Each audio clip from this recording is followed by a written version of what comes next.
Friends, news channel देख रहे आप सभी दर्शकों का बहुत बहुत स्वागत है। मैं हूं रमनदीप कौर।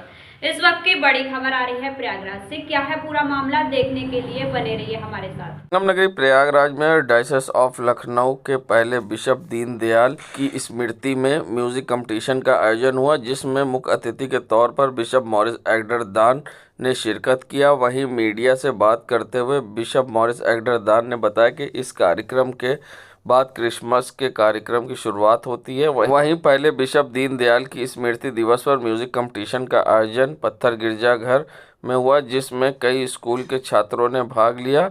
बता दें, चर्च ऑफ नॉर्थ इंडिया गठन जहां 1970 में हुआ, जिसके तहत 6 चर्च को संयुक्त रूप से जोड़ा गया। इसके बाद चर्च ऑफ नॉर्थ इंडिया ने बड़ी कामयाबी हासिल की, तो CNI का 54वां स्थापना दिवस भी कल मनाया गया था। आज ये bishop Deendayal memorial music competition है। बिशप दीनदयाल हमारे डाइस ऑफ लखनऊ के पहले बिशप थे और उन्हीं की मेमोरी में हम ये लोग करते हैं, श्रद्धांजलि देते हैं सुंदर गीतों के द्वारा।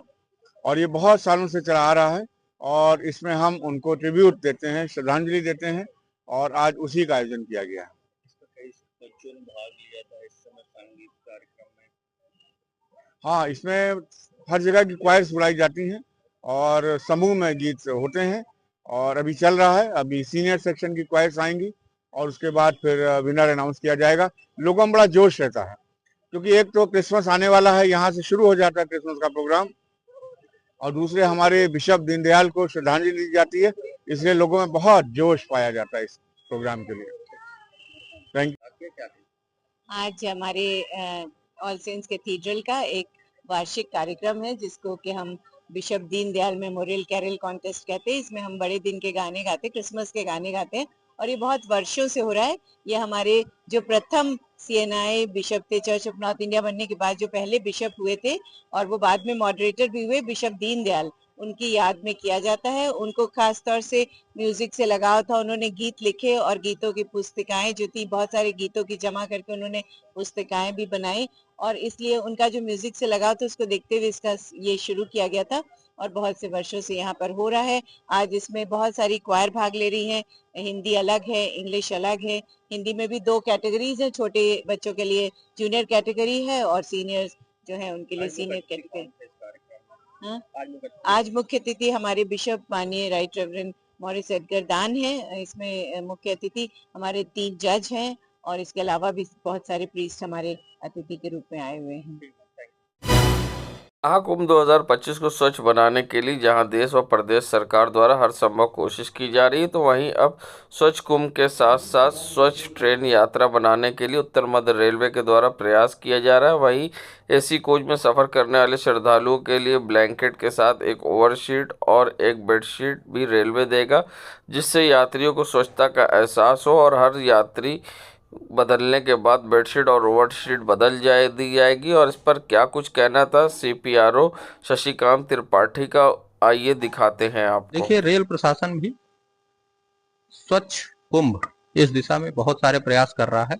जैसे हम लोग अपने हर स्टेशन पे अधिक से अधिक सफाई कर्मियों को रखेंगे, सिंगल यूज प्लास्टिक को बैन करेंगे और भी जो स्वच्छ कुंभ और हरित कुंभ को लेकर इनिशिएटिव है वो लिए जा रहे हैं। अब बात आती है लिनेन की। जो हमारा AC क्लास का पैसेंजर होता है उसको हम लोग लिनेन प्रोवाइड करते हैं और जिसमें 2 बेडशीट्स, एक पिलो कवर, एक हैंड टॉवेल और एक ब्लैंकेट दिया जाता है। 2010 के पहले ये जो ब्लैंकेट थे ये 3 मंथ पे एक बार इनकी धुलाई होती थी और इनकी जो कोडल लाइफ है वो भी 4 इयर्स होती थी, जिसमें जो है ब्लैंकेट की हालत बहुत खराब हो जाती थी। आज हर 1 मंथ पे इस ब्लैंकेट की धुलाई की जा रही है और उसकी कोडल लाइफ भी 2 इयर्स कर दी गई है, जिसके कारण जो ब्लैंकेट है वो बेहतर स्थिति में हम लोगों को प्रोवाइड किया जाता है। इसके अलावा जो 2 बेडशीट्स देते हैं उसमें जो सेकेंड बेडशीट है, बेसिकली उसका लॉजिक ये है कि कोई भी यात्री उस ब्लैंकेट के नीचे उसको जो सेकेंड बेडशीट है उसको एज ए कवर यूज करे, ताकि किसी भी तरह का, चूंकि मल्टीपल यूज होते हैं 1 मंथ में, तो किसी भी तरह की कोई इन्फेक्शन या कोई हाइजीन से रिलेटेड इशू ना हो, ये इंश्योर किया जा सके। इसके अलावा जो हमारी लॉन्ड्रीज है वहाँ हम लोग डिफरेंट स्टेप्स पे डिफरेंट चेक्स लगाते हैं जैसे वहाँ पे एक एसएससी लिनेन होता है, वो सैंपल टेस्ट करता है। उसके बाद ऑफिसर लेवल पे सैंपल टेस्टिंग होती है। व्हाइट मीटर का हम लोग यूज करते हैं, जिससे उसकी व्हाइटनेस का मेजरमेंट हो सके और उसकी क्वालिटी इंश्योर हुई है कि नहीं। तो इस तरह विभिन्न स्तरों पे चेक करके और ये इंश्योर किया जाता है कि लोगों को साफ सुथरा, स्वच्छ और हाइजीनिक लिनेन प्राप्त हो। उनको बिल्कुल हम लोग ये पूरा इंश्योर करेंगे कि जो हमारी उस दौरान भी स्पेशल ट्रेन चलेंगी, जो भी लॉन्ग डिस्टेंस स्पेशल ट्रेन होंगी जिनमें कि हमारे एसी कोचेज होंगे और एसी के हमारे यात्री ट्रेवल करेंगे, उनको साफ सुथरा हाइजीनिक लिनेन ही प्राप्त हो, ये इंश्योर किया जाएगा। यहाँ महाकुंभ के दौरान धर्म संसद लगाई जाएगी और ऐसे में अखिल भारतीय अखाड़ा परिषद के अध्यक्ष रविंद्र पुरी महाराज का क्या कुछ कहना था, किस तरह से धर्म संसद में किन मुद्दों पर चर्चा होगी और किस तरह से सनातन लॉ बोर्ड बनाने की मांग उठाई जाएगी और क्या इससे फ़ायदा होगा सनातन धर्म के लोगों को, आइए दिखाते हैं आपको। अभी हमारा ऐसा ऐलान करना उचित नहीं है। मैं समझता भी बहुत बड़ा काम है, बहुत इतना छोटी बात नहीं है, बहुत बड़ा निर्णय हमें लेना है। और हम 26 जनवरी को यहाँ पे जो है धर्म संसद रखेंगे और धर्म संसद में सबकी बात सुनी जाएगी, सबकी बातें होंगी, वार्ता होंगी, कहीं दिन हमारी वार्ता चलेगी, उसके बाद निर्णय लिया जाएगा। इसमें लिया जाएगा, क्या प्रस्ताव पास होगा तो केंद्र सरकार को भेजा जाएगा। बहुत बहुत आशीर्वाद, साधुवाद आप सबको। आप सब यहाँ, ये मेला क्षेत्र है, प्रयागराज की भूमि है, जहाँ आने वाले महाकुंभ में 26 जनवरी को धर्म संसद होगा और ये प्रयास किया जा रहा है ऐसा धर्म संसद हो यहाँ से पूरी आवाज़ हमारी दिल्ली तक पहुँचे और जो भी जितने भी हमारे संत महात्मा है, जितने हमारे अखाड़ों के पदाधिकारी है, महामंडलेश्वर है, आचार्य महामंडलेश्वर है, जितने भी मठाधीश है, संत महात्मा है, सभी की अपनी अपनी समस्याएं हैं और सभी से मिलकर के वार्ता होगी और वार्ता होने के बाद हम लोग जो है एक बाइलॉज बनाएंगे। बाइलॉज बनाने के बाद हम यहाँ धर्म संसद रखेंगे और जिसका जो निर्णय होगा, जिसने जैसे भी कहा है, सभी को सुना जाएगा। सुनने के बाद फिर एक हम कानून बनाएंगे और उसके बाद उसको हम यहाँ पे प्रस्ताव पारित करेंगे। ये हमारा प्रयास रहेगा। क्या मांग है केंद्र सरकार से, क्यों जरूरी है सनातन बोर्ड?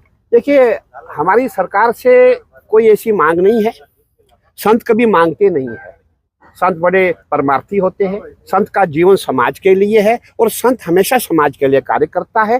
जितने भी मंदिर मठ है ये हमारे नहीं है, ये समाज के है और जो भी इसमें आय होती है वो हम समाज के कार्य में ही खर्च करते हैं। हमारा प्रयास ये रहेगा कि आपने देखा होगा कभी कभी ऐसा भी होता है कि जो बड़े बड़े तालाब की मछलियां होती है वो छोटी मछलियों को खा जाती है और हमारे संतों का मानना ऐसा है कि आने वाले समय में ऐसा ना हो। जो धर्म संसद हमारा होगा उसमें यही निर्णय लिया जाएगा कि जितने भी उसमें सनातन बोर्ड में जितने भी पदाधिकारी होंगे सब मठ वाले होंगे, जिनके पास मठ है, जिनके पास मंदिर है, सबकी बात सुनी जाएगी और किसी का शोषण नहीं किया जाएगा। आपने देखा होगा अभी जो वक्फ बोर्ड में जो जमीन कब्जा रहे हैं, वक्फ बोर्ड में जितना शोषण हो रहा है, छोटे छोटे जितने मजार है, जितने मस्जिदें हैं, सबको वक्फ बोर्ड अपने उसमें ले रहा है। ऐसा हमारे सनातन बोर्ड में ना हो। हमारे सनातन बोर्ड में जो भी कार्य हो बिल्कुल साफ सुथरा हो कि किसी भी संत महात्मा को, छोटे बड़े महात्मा का शोषण नहीं। देखिए, सनातन बोर्ड की मांग इसलिए की है और इसलिए इसकी आवश्यकता पड़ी है कि आज हमारे मठ मंदिरों पर कब्जा किया जा रहा है और उनको सुचारू रूप से चलने में विघ्न आ रहा है।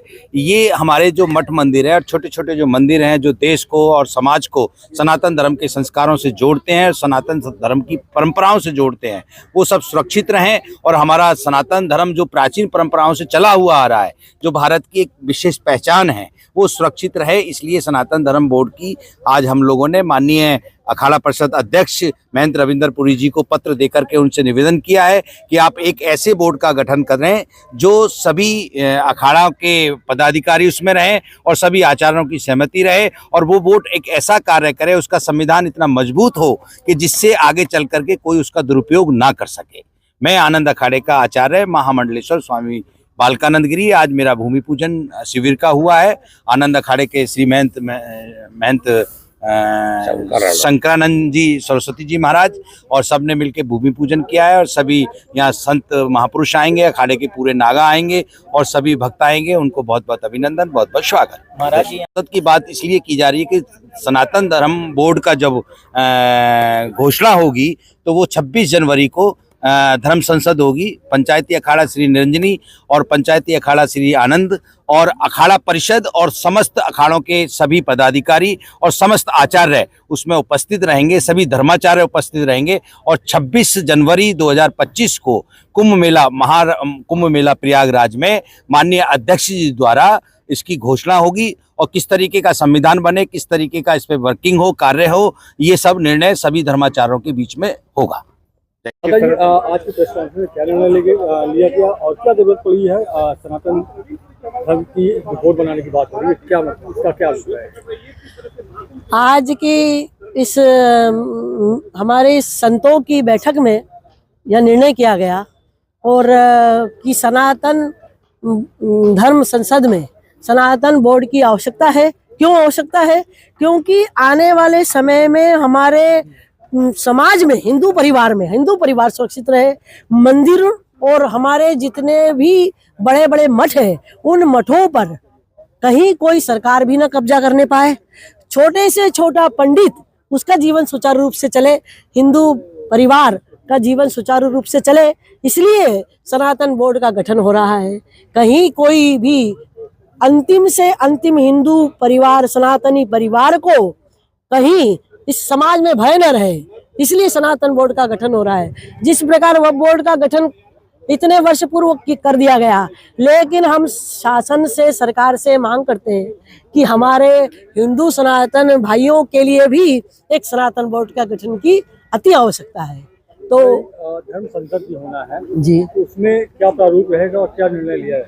26 जनवरी को हमारे आदरणीय अखाड़ा परिषद के अध्यक्ष रविंद्रपुरी जी महाराज की अध्यक्षता में 13 अखाड़ों के संत मुनि महात्मा आचार्य सभी आएंगे और उसमें एक विशाल धर्म संसद का आयोजन किया जा रहा है। लाखों करोड़ों की संख्या में अपने संत महात्मा आएंगे। तो उसमें हमने यह निर्णय किया है कि उस धर्म संसद में सनातन बोर्ड का गठन होगा और उस धर्म संसद में हम यह सबके सम्मुख ये बात रखने जा रहे हैं कि सनातन बोर्ड हमारे लिए नहीं, महात्मा को सनातन बोर्ड की आवश्यकता नहीं, केवल और केवल सनातन हिंदू धर्म के लोगों के लिए सनातन बोर्ड का गठन किया जा रहा है। इसलिए है क्योंकि महात्मा तो सदैव परमार्थ में ही जीवन जीता है। महात्मा का स्वभाव है कि वो परमार्थ में ही जीवन जीता है, अपने लिए जीवन नहीं जीता महात्मा। तो महात्मा ये चाहते हैं कि अब सबको, हिंदुओं को जागने की आवश्यकता है, वरना आने वाले समय में बहुत कुछ देर हो जाएगी। तो इस प्रयागराज की इस भूमि पर गंगा के किनारे जो ये महाकुंभ का आयोजन हो रहा है, इस महाकुंभ में हम सब मंथन करके ही इस सनातन बोर्ड का गठन करने जा रहे हैं। मैं गुरु मां आनंदमयी पुरी, निरंजनी अखाड़ा, ओम नमो नारायण। उत्तर प्रदेश आपदा प्रबंधन समिति के उपाध्यक्ष लेफ्टिनेंट जनरल योगेंद्र डिमरी ने आज प्रयागराज के मेला प्राधिकरण में एक महत्वपूर्ण कार्यशाला का आयोजन किया। इस कार्यशाला में एनडीआरएफ, एसडीआरएफ, पुलिस, रेलवे, मेला प्रशासन सहित विभिन्न विभागों के प्रतिनिधिमंडल शामिल हुए। इस बैठक का उद्देश्य महाकुंभ 2025 के दौरान किसी भी आपदा से निपटने के लिए संभावित प्रयास सुनिश्चित किया था। लेफ्टिनेंट जनरल डिमरी की बैठक में बताया कि आगामी 17 और 18 दिसंबर को एक और बैठक आयोजित की जाएगी। ये बैठक विशेष होगी जिसमें आज दिए गए निर्देशों की समीक्षा के साथ आपदा प्रबंधन की तैयारी और सुदृढ़ किया जाएगा। और क्या कुछ कहना था उनका इस मौके पर बैठक के बाद, आइए। तो आपको शुरू में ये बताना चाहूँगा कि आज की जो यहाँ पर गोष्ठी थी, इसमें हमने जो ज़मीनी स्तर पर हमारे जितने भी अधिकारी हैं जो कि तैयारी से जुड़े हुए हैं, जो कि आपदा प्रबंधन में भागीदार हैं, उन सबको हमने अपनी अपनी प्रतिक्रिया, अपना अपना काम, अपना अपना देखभाल, अपनी अपनी योजना को किस तरह अमल में लाना है उसके बारे में पूरा संज्ञान हो। ये था मेन मकसद। अब हाँ, आपने सही कहा, हमारे माननीय मुख्यमंत्री जी के दृष्टिकोण के अनुकूल एक दिव्य, भव्य, अलौकिक, आधुनिक, डिजिटल महाकुंभ का आयोजन यहाँ पर होने जा रहा है, उसमें आपदा प्रबंधन की दृष्टिकोण से एक सुगम और सुरक्षित योजना का होना बहुत जरूरी है, ताकि ऐसा भी अनुभव हर एक को आए। इसके लिए बहुत तैयारियां की गई हैं, बहुत डिटेल में पिछले 1-1.5 वर्ष से हर एक डिपार्टमेंट अपनी अपनी योजना तैयार कर रहा है। कोई योजनाएं तैयारी की हैं, इंफ्रास्ट्रक्चर की हैं, किस तरह लोग बसाए जाएंगे, बहुत सारी योजनाएं बनाई गई हैं, सेक्टरों में बांटा गया है, कहीं जोन में बांटा गया है। सो सबकी अपनी अपनी योजनाएं हैं। पुलिस की तरफ से भीड़ प्रबंधन योजना, पुलिस की ओर से सिक्योरिटी की योजना, रेडियो की तरफ से संचार योजना, ट्रैफिक पुलिस की तरफ से व्हीकल ट्रैफिक की योजना, फुट ट्रैफिक की योजना, मेला क्षेत्र के अंदर, मेला क्षेत्र के बाहर, सबकी अपनी अपनी योजनाएं हैं। सर, इसमें क्राउड मैनेजमेंट एक बड़ी चुनौती होगी और कैसे को इवैक्यूएट करें जहाँ पर ज़्यादा लोग हो जाए, इसके बारे में क्या जानकारी दी गई है? अच्छा, यह ऐसा है, यहाँ पर जो हमारी पुलिस डिपार्टमेंट है, मेरे ख्याल से देश ही नहीं पूरे विश्व में सबसे अनुभवी है। उनको मालूम है कि किस तरह हमारे क्राउड को रेगुलेट किया जाता है, और ख़ास तौर पे उत्तर प्रदेश में जहाँ पर हमारे पास इतने सारे आयोजन होते हैं बड़े बड़े स्केल पे। केवल माघ का मेला ही नहीं, हर 6 साल बाद कुंभ, अर्ध कुंभ, महाकुंभ ये भी लगे रहते हैं। तो हमारे पास बहुत ही बढ़िया अनुभव है यहाँ।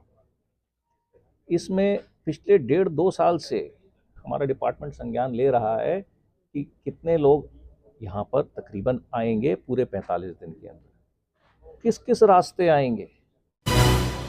संगम नगरी प्रयागराज में जहां आगामी महाकुंभ को लेकर नो प्लास्टिक जोन बनाने की आह्वान हुआ है, जिसके बाद सभी लोग नो प्लास्टिक जोन बनाने के लिए लोगों को जागरूक कर रहे हैं और स्वच्छ कुंभ की बात कर रहे हैं।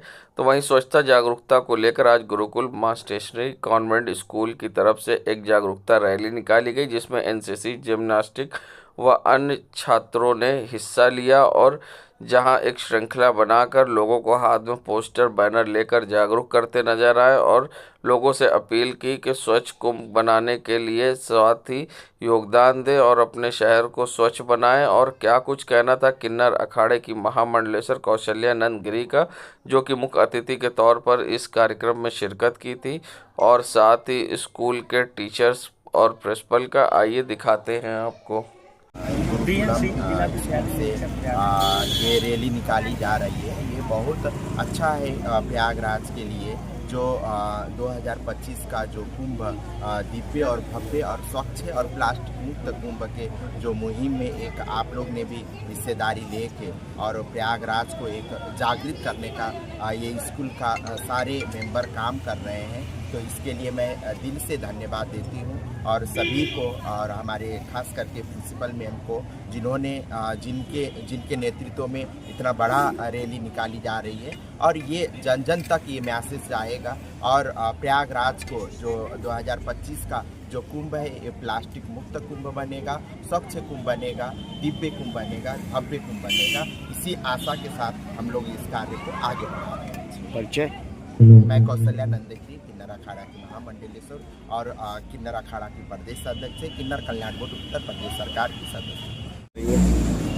गुरुकुल मांटेश्वरी स्कूल की तरफ से स्वच्छ कुंभ, सुरक्षित कुंभ, दिव्य कुंभ, भव्य कुंभ और प्लास्टिक मुक्त कुंभ के रूप में ये रैली इस विद्यालय द्वारा निकाली जा रही है। लगभग 500 बच्चे इसमें सम्मिलित हो रहे हैं और ये एक ऐसा विद्यालय है, मैं देखता हूँ जब भी सामाजिक सरोकार से कोई बिंदु होता है तो निश्चित रूप से यह विद्यालय बड़ा चढ़ बढ़ करके प्रतिभाग करता है, जिसकी प्रिंसिपल मैडम वंदना सिंह और उनके बच्चे इस तरह के कार्यक्रमों में चढ़ बढ़ करके हिस्सा लेते हैं। और निश्चित रूप से यह प्रयाग के लिए, हम सब के लिए एक ऐसा अवसर है कि यहीं से एक नई शुरुआत, प्लास्टिक मुक्त जीवन भी, प्लास्टिक मुक्त शहर भी, और इसके माध्यम से हम पूरे विश्व को यह संदेश देने का प्रयास करेंगे कि प्रयागराज में इतना बड़ा महाकुंभ हुआ, वहाँ प्लास्टिक का नामो निशान नहीं था। तो ऐसे कार्यों में यह विद्यालय चढ़ बढ़ कर हिस्सा ले रहा है, इसको मैं धन्यवाद देता हूँ। इनकी प्रिंसिपल मैडम को, इनके सारे स्टाफ को और विशेष रूप से बच्चों को जो सुबह सुबह यहाँ एकत्रित होकर इस तरह के आयोजन में अपनी सहभागिता दे रहे हैं। धन्यवाद। नगरी प्रयागराज की यमुनानगर की डीसीपी विवेक चंद यादव की टीम को मिली बड़ी कामयाबी, जहां डीसीपी ने वाहन चोरों गैंग को पकड़ने के लिए टीम को टास्क दिया था।